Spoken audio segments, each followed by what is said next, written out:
So present నేనైతే కనుక తిరుపతిలో ఉన్న దేవుడు దర్శనం చేసుకుని వచ్చాను.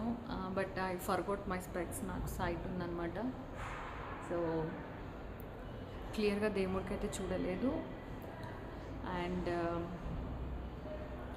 నాకు చిన్నప్పుడైతే నాకు సాయిబాబా అంటే ఇష్టం. బట్ నాకు కొద్దిగా ఊహ తెలిసిన తర్వాత నుంచి నాకు వెంకటేశ్వర స్వామి అంటే నాకు చాలా ఇష్టం. ప్రజెంట్ తిరుపతిలో ఉన్నాను. నేను వెంకటేశ్వర స్వామికి నేను ఒకటే అడుగుతున్నా, ఏంటంటే ఎవరైతే ఈ వేస్ట్ పర్సన్ వైజాగ్ సత్య నా గురించి అన్ని అబద్ధాలు, ఫేక్ మాటలు మాట్లాడుతున్నాడు. నాకేం పాపం తెలీదు, నాకే అన్యాయం తెలీదు, అయినా కూడా నన్ను చాలా రకాల మాటలు అంటున్నాడు. తను ఇంకా కొంత టీం కలిసి, అంటే వాళ్ళు ఏం చేసిన రైట్ నా గురించి, కానీ నేను వాళ్ళ గురించి చెప్తే రాంగ్ అని ఇట్లాగా, అంటే వాళ్ళకొక న్యాయం నాకొక న్యాయం అని. So lord Venkateswara, I'm praying only one thing, ఇంత పాప పనులు చేసే వాళ్ళని నువ్వు ఊరికనే వదిలేస్తావా? సో ఏమంటారు, పాపం అనేది తగులుతుంది కదా. ఇప్పుడు మనము ఒక మంచి పని చేస్తే పుణ్యం వస్తుంది అంటారు. అనవసరంగా ఒకరిని ఇబ్బంది పెట్టి ఒకరిని బాధ పెడితే పాపం తగులుతుంది అంటారు కదా. సో మరి ఇప్పుడు నన్ను ఈ వైజాగ్ సత్య అనే పర్సన్ బ్యాడ్ పర్సన్ అని చాలా ఇబ్బంది పెడుతున్నాడు కదా. సో ఖచ్చితంగా తనకైతే పాపం తగులుతుంది, ఇదైతే నేను నమ్ముతున్నా.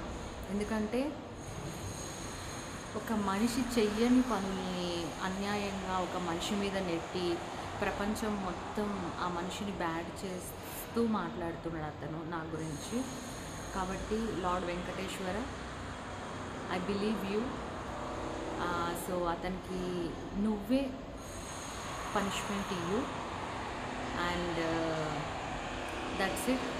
ఇంకా ఇలాంటి వేస్ట్ పర్సన్ గురించి నేను ఇంకా ఎక్కువగా మాట్లాడదలుచుకోవట్లేదు. అండ్ వాడి పాపానికి వాడిని వదిలేస్తున్నా, వాడి పాపాన్ని వాడిపోతాడు. అండ్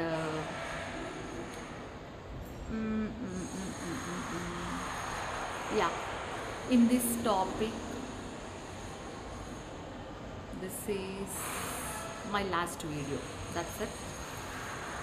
బికాస్ ఎందుకంటే ఒకటి ఉంది కదా, బురద మీద రాయేస్తే మన మీద చిందుతుంది అని. అలాగా వాడొక బురద పర్సన్. అట్లాంటి పర్సన్ గురించి నేను మాట్లాడి తనని ఫేమ్ చేయడం నాకు ఇష్టం లేదు. ఇంకోటి, ఇట్లాంటి రోత మాటల గురించి ఎక్కువ టైం ఇవ్వడం కూడా నాకు ఇష్టం లేదు. కాబట్టి నా లైఫ్లో నేను ఉందాం అనుకుంటున్నా. ఇంకా ఇలాంటి రోత పర్సన్ గురించి నేను మాట్లాడదలుచుకోవట్లేదు. బట్ ఒక్క మాట అయితే గట్టిగా చెప్తున్నా, నేను పుణ్యమైన పాపమైన రిటర్న్ వస్తుంది మనం చేసే పనులు బట్టి. సో అతను నా విషయంలో పాప పనులు చేస్తున్నాడు కాబట్టి తనకి ఖచ్చితంగా పాపం తగులుతుంది. దేవుడు అనేవాడు ఉన్నాడు, దేవుడు పనిష్మెంట్ ఇస్తాడు, అంతే.